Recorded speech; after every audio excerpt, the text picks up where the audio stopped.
अपराध चरम पर है। हत्या की, लूट की घटनाएं हो रही हैं, अपहरण की, गैंगरेप की घटनाएं हो रही हैं, व्यापारियों पर फायरिंग की, वसूली की घटनाएं हो रही हैं, और बावजूद इसके इन अपराधों पर नियंत्रण पाने में पूरी तरह से भारतीय जनता पार्टी की सरकारें, चाहे वो केंद्र की हों या राज्य की हों, विफल है, फेल है। अभी मौजूदा जो मामला है बाबा सिद्दीकी की हत्या का,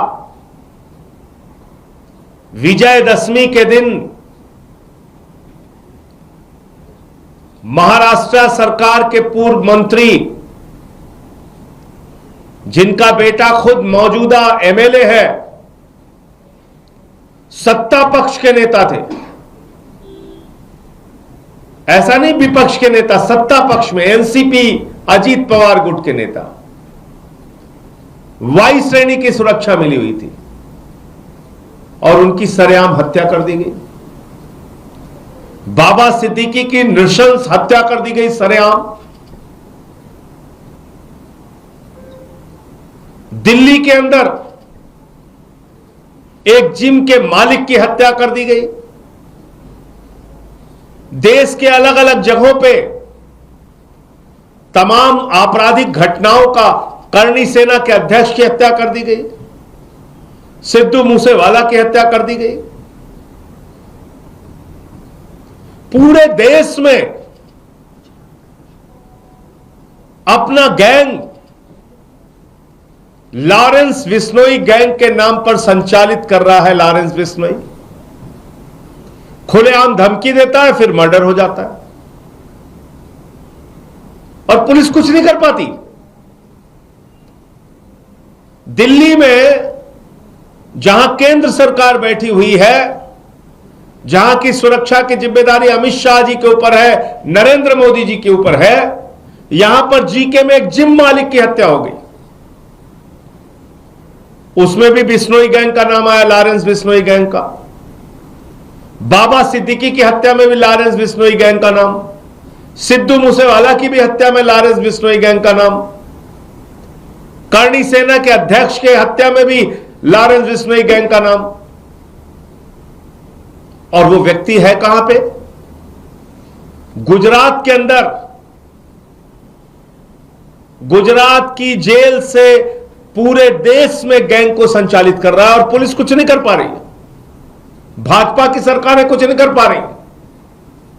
इतना ही नहीं, मैं ये सारे ट्वीट्स लेके आया हूं। तमाम बीजेपी के जो समर्थक हैं, उन्होंने, जो बीजेपी के पक्ष में जो ट्वीट करते हैं, लिखते हैं, ऐसे लोग जिनको देश के प्रधानमंत्री फॉलो करते हैं, वो लोग ऐसी घटनाओं पर निंदा, आलोचना करने के बजाय इसके पक्ष में लिख रहे हैं। यानी कि भारतीय जनता पार्टी का पूरा बैकअप है, भारतीय जनता पार्टी का पूरा संरक्षण है। यह इस बात से साबित होता है। बाबा सिद्दीकी की हत्या कोई मामूली घटना नहीं है और मैं समझता हूं महाराष्ट्र की जनता आने वाले चुनाव में भारतीय जनता पार्टी को, शिंदे सरकार को सबक सिखाने का काम करेगी। जिस व्यक्ति को वायु श्रेणी की सुरक्षा मिली है, उसकी हत्या हो जा रही है। देश की राजधानी में हत्या हो जा रही है। पूरे देश में गैंग संचालित कर रहा है एक व्यक्ति। तो मैं समझता हूं कि अभी और भी धमकियां उसने दे रखी हैं। सरकार अगर सचेत नहीं हुई तो आने वाले दिनों में और ऐसी बड़ी घटनाओं के होने की आशंका है। इसलिए अभी से भी अगर जरा सी भी शर्म भारतीय जनता पार्टी की सरकारों में है, केंद्र सरकार में और राज्य की सरकारों में, तो उनको सचेत हो जाना चाहिए और ऐसी कार्रवाइयों पर रोक लगानी चाहिए। इसके अलावा एक विषय जो मैंने महिला डॉक्टर के यौन उत्पीड़न से संबंधित आपके सामने रखा था, अभी तक उस महिला डॉक्टर का यौन शोषण करने वाले एमएस को ना तो गिरफ्तार किया गया, ना उस पर कोई एफआईआर की गई, ना उस पर कोई कार्रवाई की गई, ना ही स्वास्थ्य सचिव जिन्होंने इस पूरे मामले में, दीपक कुमार जिन्होंने इस पूरे मामले को लटकाया, उन पे नहीं तो कोई कार्रवाई नहीं की गई। इस पूरे विषय को लेकर दिल्ली के एलजी महोदय को मैं आज पत्र लिख रहा हूं और दिल्ली के उपराज्यपाल से मैं इस बात का जवाब चाहता हूं कि आखिर महिला डॉक्टर, कोलकाता की घटना के बाद पूरे देश में जूनियर डॉक्टर्स ने, महिला डॉक्टर्स ने हड़ताल की, उनके पक्ष में बहुत सारी आवाजें उठी। क्या आपको वो आवाजें सुनाई नहीं देती? दिल्ली में इस महिला डॉक्टर को न्याय अब तक आपने क्यों नहीं दिया? दोषी एमएस को एक नहीं, आपने अनेक बार बचाने का प्रयास किया। तो ये सवाल दिल्ली के एलजी से और भारतीय जनता पार्टी से बनता है कि क्या भारतीय जनता पार्टी इस बात पर मोहर लगाती है कि दिल्ली के अंदर महिलाओं का शोषण होता रहे, बस मार्शल निकालकर बाहर कर दो, महिलाएं असुरक्षित रहें बसों में, अस्पतालों में महिला डॉक्टर की कोई शिकायत है उसको अनदेखी करो, उस पर बैठ जाओ चुपचाप। तो ये सारे प्रश्न मैंने इस पत्र के माध्यम से दिल्ली के उपराज्यपाल महोदय से पूछा है। ये बहुत ही शर्म की बात है कि भारतीय जनता पार्टी ने एक ऐसे एलजी को यहां पर बिठा रखा है जो दिल्ली की महिलाओं की सुरक्षा के साथ खिलवाड़ कर रहा है। और ऐसा ही नहीं, जिस एमएस की शिकायत हुई है उसके खिलाफ दूसरी महिला डॉक्टरों ने भी शिकायत की है। यानी कि एक घोषित अपराधी, उसको भी बचाया जा रहा है। तो मुझे ये दो बातें आपसे कहनी थी। आपका कोई प्रश्न आप पूछ सकते हैं। जम्मू कश्मीर से राष्ट्रपति शासन हटा लिया गया, लेकिन अब मांग की जा रही है, कांग्रेस पार्टी के नेताओं ने कहा है कि वहां पे स्टेटहुड को फिर से बहाल किया जाए, सरकार पे दबाव बनाया जाए, इंडिया ब्लॉक के नेता से भी दबाव बनाए, ये तो कोर्ट का रुख किया गया। देखिए, स्वयं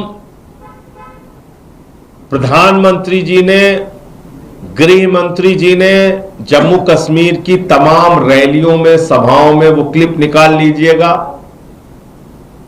बार बार कहा है कि हम दिल्ली को, जम्मू कश्मीर को पूर्ण राज्य बनाएंगे, वहां एलजी का डंडा नहीं चलेगा, पूर्ण राज्य का दर्जा जम्मू कश्मीर को दिया जाएगा। तो अब चुनाव संपन्न हो चुका है, एक जनादेश वहां पर आया है इंडिया गठबंधन के पक्ष में, नेशनल कॉन्फ्रेंस की अगुवाई में वहां पर सरकार बन रही है। संभवतः उमर अब्दुल्ला जी मुख्यमंत्री पद की शपथ भी जल्दी लेंगे। तो इससे पहले कि वो मुख्यमंत्री के पद की शपथ ले, पूर्ण राज्य का दर्जा देने का नोटिफिकेशन भी केंद्र सरकार को जारी कर देना चाहिए, मोदी जी को जारी कर देना चाहिए, वरना हर बातों की तरह यह वादा भी जुमला साबित होगा। सर, आप लोग वहां पे थे, अरविंद केजरीवाल ने कहा कि हम अपील करते हैं क्योंकि हम समर्थन दे रहे हैं कि आपके विधायक को जिम्मेदारी दी जाए, आप लोग मांग करते हैं कि कोई मंत्री पद मिले उन्हें। इस बारे में जरूर हमने अपील की है कि हमारे विधायक को जो नई सरकार गठित हो रही है उसमें जगह दी जाए, लेकिन उसके लिए जिस दिन शपथ होगी या उसके पहले जब निर्णय होगा तो आप लोगों को जानकारी देंगे। सर, किसान नेता हैं गुरनाम सिंह चढ़ूनी, उन्होंने कहा है कि जो कांग्रेस का हाल हुआ है उसके लिए हुड्डा जिम्मेदार है। जिन कांग्रेस किसान नेताओं ने उनके पक्ष में माहौल बनाया उनका भी साथ नहीं दिया गया। देखिए, ऐसा है कि मैंने भी इस बात को कहा कि अगर 17 बागी उम्मीदवार खड़े होके कांग्रेस पार्टी को हराएंगे तो कांग्रेस कैसे जीतेगी। 17 ऐसे स्थानों पर जहां पर कांग्रेस के बागी उम्मीदवार खड़े हुए वो सीटें कांग्रेस पार्टी हार गई। गठबंधन के सवाल पर कांग्रेस के केंद्रीय नेतृत्व की मंजूरी के बावजूद राज्य के जो कांग्रेस पार्टी के नेता थे, मैं किसी का नाम नहीं लूंगा, उन लोगों ने गठबंधन नहीं होने दिया। तो इसके कई कारण हैं। मैं समझता हूं कि इसकी समीक्षा कांग्रेस पार्टी करेगी। बहराइच के अंदर संजय जी वायलेंस रिपोर्ट हो रहा है और मूर्ति विसर्जन में नहीं आया, दंगा हो गया उसमें। मैं राज्य सरकार से मांग करूंगा कि वहां कानून व्यवस्था को बनाए रखने के लिए अपनी ओर से हर संभव प्रयास करें, क्योंकि अगर ऐसी तनाव की स्थिति होती है तो उसका असर दूसरे जिलों में भी पड़ता है। बहराइच की घटना अत्यंत दुर्भाग्यपूर्ण है, चिंताजनक है और इसको तुरंत नियंत्रित किया जाना चाहिए। दिल्ली में जो ड्रग्स की खेप पकड़ी गई थी, गुजरात कनेक्शन भी निकल गया है। उसके बारे में मैं डिटेल आपको पूरा एक उसकी प्रेस कॉन्फ्रेंस करके उस पर हम लोग पूरा रिसर्च कर रहे हैं। ये पूरा खेल कहां से कैसे चल रहा है वो आपको हम फिर एक बार अलग से पीसी करके उसके बारे में जानकारी देंगे। आखिरी सवाल, लखनऊ में एक दलित की पुलिस की कस्टडी में मौत हो गई है, सर उसको लेकर हुआ? नहीं, उत्तर प्रदेश में ऐसी बहुत सारी घटनाएं हो रही हैं। फर्जी इनकाउंटर हो जा रहा है, थाने में मौत हो जा रही है। तो ये तो निश्चित रूप से बहुत ही बुरी स्थिति है। कानून व्यवस्था में बहुत बड़ी खामी है कि अब अगर रक्षक ही भक्षक बन जाएगा, पुलिस जिसकी जिम्मेदारी रक्षा करने की है, सुरक्षा करने की है, उसकी कस्टडी में हत्या होगी, फर्जी इनकाउंटर होंगे, तो कानून व्यवस्था यूपी कैसे चलेगी। गौरी लंकेश के हत्यारों का सम्मान किया गया। बीजेपी के पास और क्या काम है। पत्रकार की हत्या हो, उसके हत्यारों को सम्मान करो, बलात्कारियों को सम्मानित करो, हत्यारों को सम्मानित करो, गुंडों को सम्मानित करो, माफियाओं को सम्मानित करो।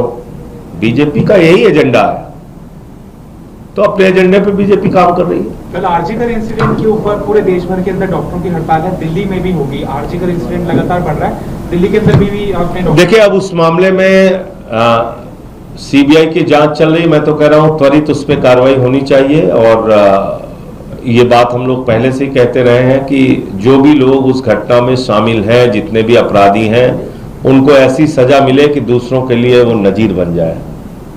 और दिल्ली का दूसरा जो मामला है वो मैं पहले भी प्रेस कॉन्फ्रेंस कर चुका हूं, आज फिर मैं पत्र लिख रहा हूं उपराज्यपाल को। तो यहाँ के डॉक्टर, महिला डॉक्टर भी अपने आप को सुरक्षित नहीं महसूस कर रही हैं और उससे संबंधित ये जो शिकायत है इस पर एलजी खामोश है कई महीनों से, 1 साल पुराना मामला है। तो निश्चित रूप से ये विषय भी हम लोग मजबूती से उठाएंगे। कल हमारी विधायक राखी बिल्डान और कई और दूसरे विधायक गए भी थे उपराज्यपाल से मिलने के लिए, तो उन्होंने भी अपना विरोध दर्ज कराया।